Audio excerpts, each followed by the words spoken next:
안녕하세요. 8주차 1차 시 강연을 하게 될 고려대학교 의과대학의 전옥희입니다.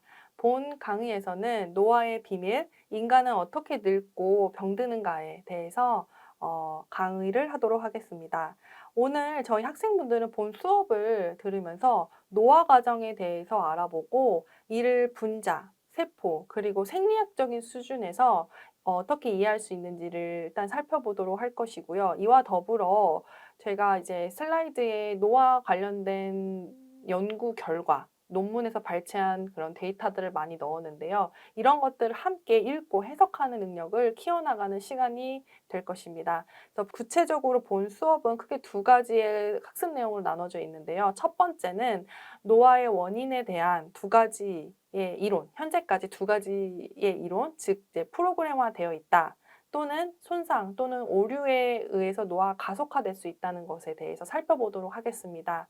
그리고 두 번째 학습 내용은 노화의 특징, 12가지의 특징 및 이로 인해서 어떻게 노화가 일어나는지에 대해서 살펴보도록 하겠습니다.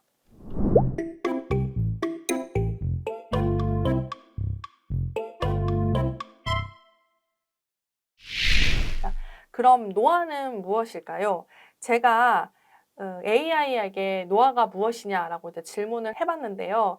이런 질문을 해서 AI가 이렇게 노화가 무엇인지에 대한 이제 사진, 이미지를 크리에이트를 했습니다. 만들었습니다. 이제 노화는 이 그림에서 보시다시피 나이가 젊다가 이제 늙음으로써 이렇게 저희가 그 경험적으로 직관적으로 이렇게 나이가 들어가는 것을 알 수가 있죠. 그래서 이제 노화는 나이가 들어감에 따라서 이렇게 피지컬리하게 이제 신체적으로도 노화가 피노타입이 일어나기도 하지만은 저희 장기나 그런 조직, 세포에서도 노화가 일어나게 됩니다.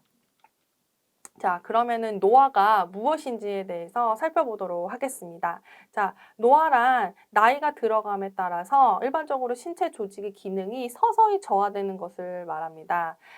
여기 그래프를 보시면은 X축은 나이, 그리고 Y축은 노화로 나이가 들어감에 따라서 1년에 죽을 수 있는 어떤 찬스에 대해서 이제 나타낸 것인데요. 이 그래프를 보시면은 나이가 듦에 따라서 질환 발생, 노인성 질환 발생 및 사망률이 익스포넨셜하게, 즉 기하급수적으로 증가하는 것을 알 수 있습니다. 이것을 콤페지 로 오브 모탈리티라고도 하는데요. 예를 들어서 나이가 들어가면서 증가하는 노인성 질환은 여러 가지가 있는데요. 다들 아실 거예요. 여기 리스트업되어 있는 퇴행성 뇌질환이라든지 근이 감소되는 근감소증, 그리고 감염에 코로나 바이러스에서 노인이 더 이제 취약하잖아요. 그렇게 이제 인펙션의 취약성, 그리고 근육이나 골 관련된 질환, 그리고 만성 이제 메타볼릭 디지즈, 그다음에 눈에 관련된 질환, 그리고 헐트나 혈관에 관련된 질환, 그리고 암 같은 것들이 이렇게 노화로 인한 질환으로 잘 알려져 있습니다. 그래서 이렇게 노화에 관련된 것을 공부를 하고 이런 것들을 제어할 수 있다면은 여기 나와 있는 만성 질환 발생률 및 사망률을 억제할 수 있을 것이라고 생각됩니다. 자, 그렇다면은 왜 우리는 늙을까요? 노화는 왜 일어날까요? 그래서 제가 어떤 웹사이트를 통해서 30년 뒤에 저의 모습을 한번 만들어 보았는데요. 아까 제가 보여드린 슬라이드처럼 30년 뒤에 저의 모습은 주름이 많고요. 그 다음에 누가 봐도 노화가 진행된 이제 성인인 것을 알 수 있습니다. 네, 자, 그러면은 노화는 왜 일어날까요? 이에 대해서 다양한 이론이 있습니다. 자, 첫 번째는 우리 몸은 내재된 수명 프로그래밍을 가지고 있다는 것입니다. 즉, 우리는 일정 기간을 살고 또 노화되도록 프로그램화되어 있다는 것입니다. 자, 두 번째 이론은 Damage or Error Theory, 그러니까 손상 또는 오류에 의한 노화 이론입니다. 이 이론은 노화가 우리의 몸이 시간이 지남에 따라 누적된 손상이나 오류로 인해서 발생한다고 주장하는 것인데요. 일단 세포가 뭐 유전자 손상이 노출되거나 뭐 DNA 패키지가 잘못되거나 추후에 말씀드릴 자유 라디칼에 의한 산화적인 손상을 받아서 이러한 세포들의 기능이 제대로 이루어지지 않을 때 노화가 원인이 될 수도 있다는 것입니다. 그렇다면은 노화가 프로그램화되어 있다는 에비던스에 대해서 하나씩 살펴보도록 하겠습니다. 네, 우리 몸은 노화된 프로그래밍을 가지고 있다라고 하는 첫 번째 에비던스에 대해서 말씀드리겠습니다. 첫 번째 에비던스는 바디 매스에 관련된 건데요. 학생분들이 이 그래프를 보셨을 수도 있을 것 같은데요. X축은 바디 매스, 즉 몸의 크기, 그 다음에 Y축은 기대 수명이고요. 이것은 다 로그 변환이 되어 있습니다. 자, 여기 보시면 바디 매스와 저희의 수명은 양의 상관관계를 포지티브 코릴레이션을 갖게 되는데요. 동물의 종이 다르더라도 저희 동물 세포 같은 경우에는 평생 소모하는 에너지량은 같다고 알려져 있습니다. 이거는 독일의 어떤 의생리학자 브루너가 이제 1908년도에 주장했는데요. 즉, 작은 동물은 평소 에너지 소모량이 많아서 대사 속도가 굉장히 빠르고요. 그리고 코끼리처럼 몸집이 큰 동물의 세포는 에너지 소모량이 굉장히 적습니다. 즉, 작은 동물은 써야 할 에너지를 굉장히 빠른 시간 안에 모두 소모해서 짧게 살고 이제 단명을 하고요. 그 다음에 몸집이 큰 녀석은, 그러니까 큰 동물들 같은 경우에는 세포가 에너지를 천천히 사용하기 때문에 오래 산다고 알려져 있습니다. 그래서 이렇게 몸의 크기와 기대 수명은 양의 상관관계를 가지는데요. 그런데 저희 학생분들이 착각하지 마셔야 할 것은 이것은 종과 종 간의 비교를 했을 때 제 말씀을 드리는 것입니다. 즉, 한 종 안에서 비교했을 때는 역으로 저처럼 이렇게 좀 키가 크고 몸집이 큰 사람은 좀 몸집이 작은 사람에 비해서 좀 단명하는 경향이 있습니다. 물론 이거는 절대적인 것은 아니고요. 왜 제가 앞으로 이제 말씀드릴 다양한 외부적인 요인에 의해서도 노화가 가속될 수 있기 때문에 이러한 상관관계는 물론 절대적인 것은 아닙니다. 네, 노화가 프로그램화되어 있다는 거에 어떤 예시는 이제 메타볼리즘인데요. 이렇게 저희 기대 수명이 이제 X축이 있고 Y축은 심박수. 그러니까 심박수는 대사율이라고 생각하시면 됩니다. 왜냐하면 심장이 빠르게 움직이면 대사율이 높다고 알려져 있고요. 자, 인간은 분당 60회 이제 심박수를 가지고 있는데 이제 저희는 이제 70년 정도 살고, 그다음에 여기 밑에 보시면은 마우스, 그러니까 생쥐 같은 경우에는 분당 500회를 뛰는데 그 2.5년에서 3년 정도의 이제 수명을 살고 있어요. 물론 이거는 이제 실험실에서 뭐 세균이 없고 천적이 없고 뭐 이런 이런 환경에서 이제 제가 말씀드리는 건데요. 이렇게 이제 그래프를 보시면은 이렇게 대사율과 수명은 이제 네게티브 코릴레이션입니다. 그래서 이렇게 수명은 이렇게 메타볼리즘에 의해서 이렇게 프로그램화되어 있다라는 이제 기본적인 예시고요. 그렇다면 왜 휴먼은 이렇게 이제 제외가 되었냐, 이 네게티브 코릴레이션. 왜냐면은 이제 저희는 이제 뭐 영양소를 굉장히 풍부하게 이제 섭취를 하죠. 예를 들면 저희가 원할 때 음식은 뭐 배민 같은 걸로 배달해서 먹을 수도 있고요. 저희가 원하는 그런 건강 상태를 유지하기 위해서 백신도 맞고 의료 시스템의 영향도 있었기 때문에 인간의 경우에는 약간 이제 좀 예외, 이 음의 코릴레이션의 예외이다라고 이제 말씀드릴 수가 있습니다. 그리고 이제 세 번째, 노화가 프로그램화되어 있다는 거는 그 우리 몸을 구성하고 있는 세포의 증식 능력 고갈에 의해서 노화가 이제 진행된다는 건데요.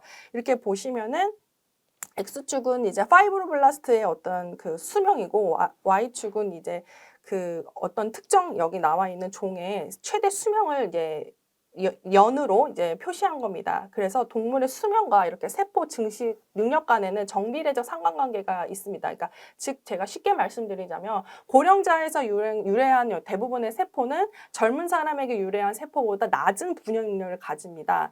그래서 이런 것들 나이가 들어가면서 이제 세포의 분열 능력이 감소가 되고 어떤 한계로 인해서 노화가 진행이 되고 저희의 수명은 제한이 정해져 있다라고 하는 프로그램된 에이징의 어떤 세 번째 에비던스입니다.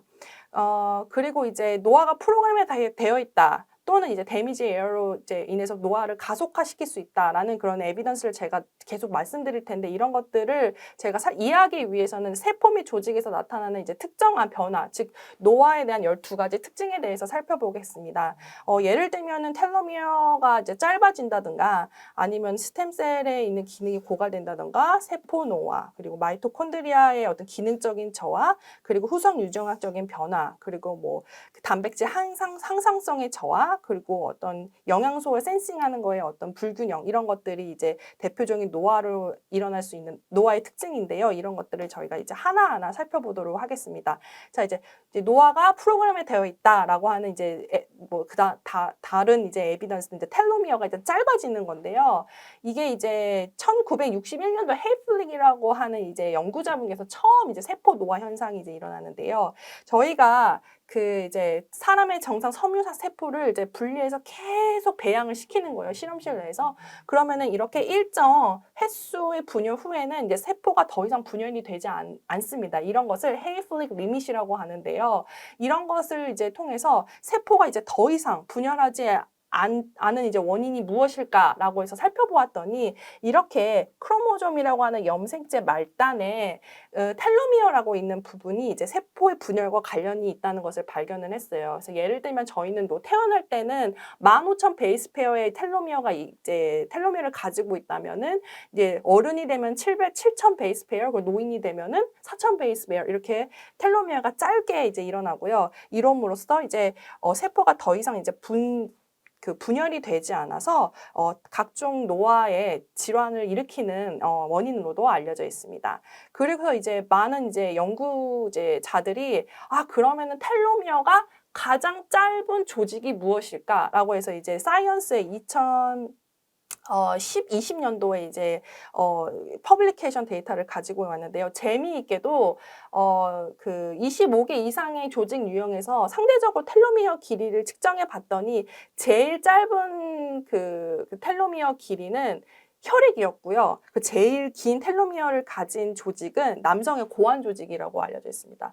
그래서 물론 이런 조직 간의 차이는 각각 세포 유형의 증식 속도나 수명, 그리고 뭐 해당 조직의 산화 스트레스 수준의 차이로도 보이겠지만 아주 흥미로운 데이터라고 볼 수 있습니다.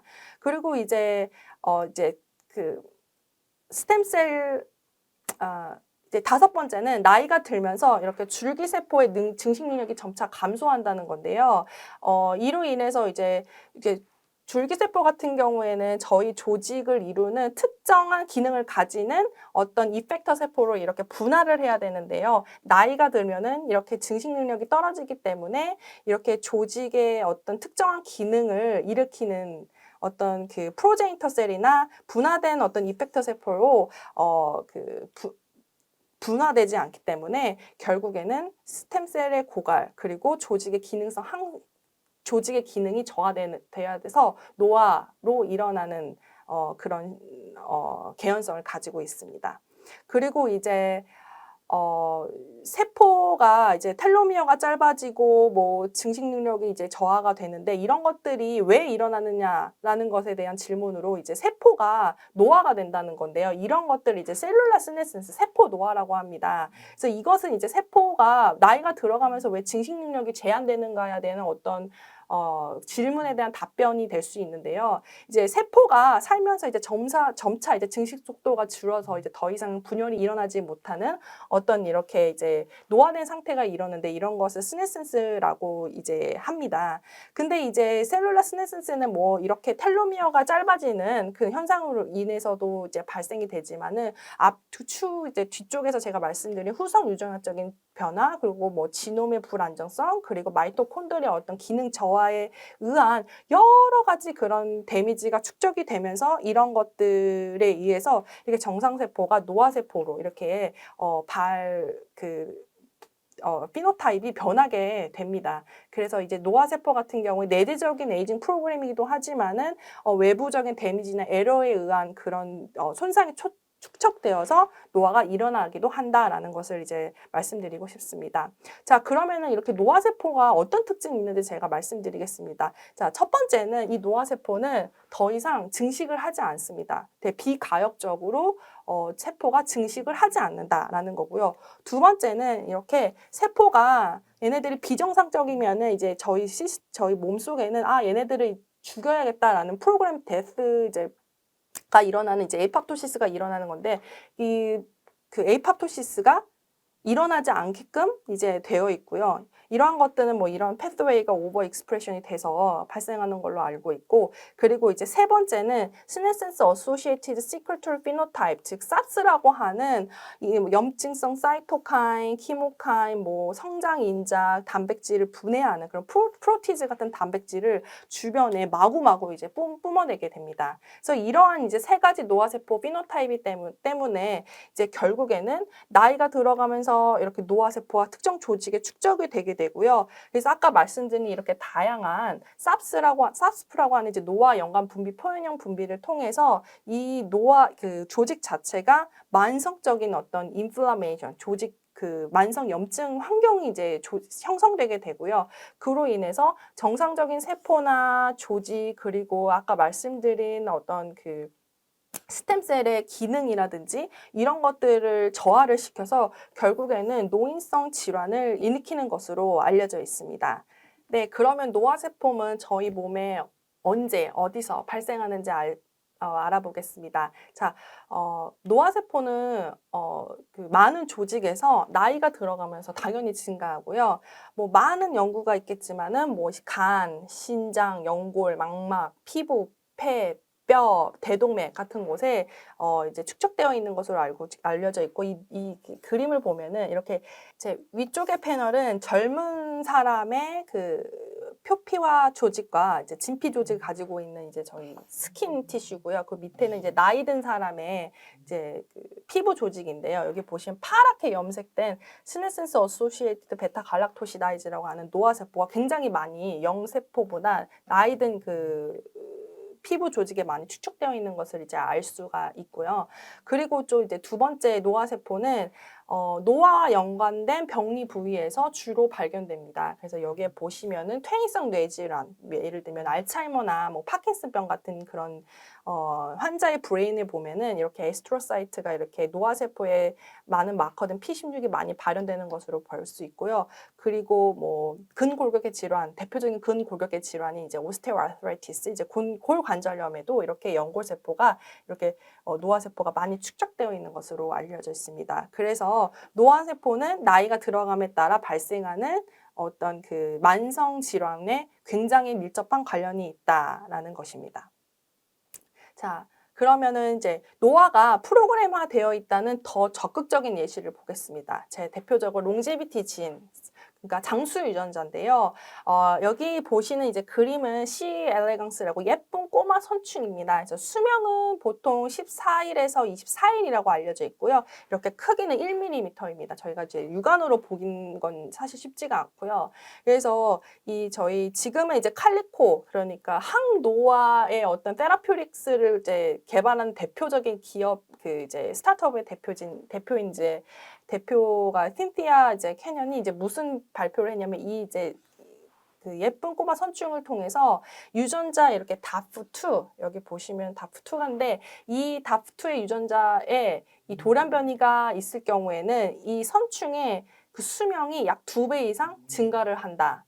그런데 그리고 또 여기 보시면은 이 그래프에서는 다프2 유전자가 손실이 되었을 경우에는 선충 이 수명이 감소가 된다. 라는 이제 거고, 그와 동시에 이제 GLLM3 진이 과잉이 되거나 아까 말씀드린 그 다프트 유전자가 손실이 되면은 이렇게 선충의 그 수명이 증가한다는 것을 이제 알려져 있습니다. 그 장수 유전자라고 알려진 다프트 이외에도 뭐 설투인, 클로토라고 같은 이러한 그 장수 유전자가 최근에 많은 연구자에 의해서 디스커버리 되면서 노화가, 즉 그 저희의 그 수명이 프로그램화 되어 있다라고 하는 어떤 가설을 굉장히 많이 서포트 해주는 이제 연구들이 이제 많이 나오고 있습니다. 노화가 이제 프로그램화 되어 있다는 이제 더 직관적인 예시는 이제 아까 말씀드린 장수 유전자 위에도 노화 유전자인데요. 이 이제 학생분들 이제 이런 사진을 많이 보셨을 거예요. 이제 조로증이라고 하는 이제 프로제리아인데요. 이것은 이제 허치슨 길포드 증후군이라고도 부릅니다. 이거는 이제 지능성 유전장애로 이제 생후 2년 이내에 빠르게 노화가 일어나는 건데요. 이 질환 같은 경우에는 라민 A라고 하는 이제 단일 유전자 변이가 이제 비정상적으로 이제 단백질이 이제 생성되게 되면은 이제 세포로 하여금 이제 되게 불안정하게 돼서 이게 이제 조로증과 같은 이제 노화 과정을 이제 일으키게 되는데요. 이 질환에 이제 걸리는 이제 환자 같은 경우에는 기대 수명이 13세 정도입니다. 그래서 예시로 제가 가지고 왔고요. 두 번째 예시, 그러니까 노화 유전자의 두 번째 예시는 이제 프로제리아의 두 번째 예시는 이제 그 성인에게 나타나는 성인성 조루증입니다. 워너 신드롬이라고 하는 건데요. 이 이제 사진을 보시면은 왼쪽은 이제 이 위에 이렇게는 같은 이제 사람입니다. 그래서 이거는 이제 나이가 15세인데요. 저희가 직관적으로 이제 노화 표현형이 없다는 것을 알 수 있죠. 이제 되게 정상적으로 보이고요. 이 그림은 이제 사진은 이제 48세인데요. 이제 48세이지만 모습이 80세 정도로 이제 나와 이렇게 보이잖아요. 그래서 이제 이 그 프로제리아 신드롬, 그러니까 워너 신드롬에 걸린 환자 같은 경우에는 40세 이후가 돼서야 노화가 굉장히 가속화돼서 이제 짧은 시간 동안 노화가 일어나게 되는데요. 이러한 거는 이제 구체적으로 여기 헬리케이지라고 하는 이제 그 역할을 도움을 주는 이제 WRN이라고 하는 이제 유전자의 돌연 변이가 이제 생기는 경우에 이제 이러한 이제 유전적인 질환을 이제 발생을 하게 됩니다. 이제 다들 아시겠지만은 DNA 같은 경우에는 이렇게 이중 나선으로 되어 있고 DNA가 이제 복제하면서 이제 돌연 변이가 생겼을 때 이렇게 세포 분열이나 이제 재생산 시 이렇게 두 가닥으로 이렇게 한 가닥으로 이제 나눠지게 되는데 이렇게 이러한 역할을 하는 게 이게 헬리케이지라고 하는 건데요. 이 헬리케이지 역할을 이 WRN 이제 유전자의 돌연 변이가 생기면은 이 헬리케이지가 역할을 제대로 하지 못하게 돼서 이런 질환들 프로제리아라고 하는 질환이 생기게 됩니다. 그래서 제가 말씀드리고 싶은 거는 실제로 저희의 노화된 수명은 우리 유전자 속에 담겨져 있을 수도 있다. 프로그래마 되어 있다라는 이제 것입니다. 네, 이번 강의는 여기까지 하겠습니다. 감사합니다.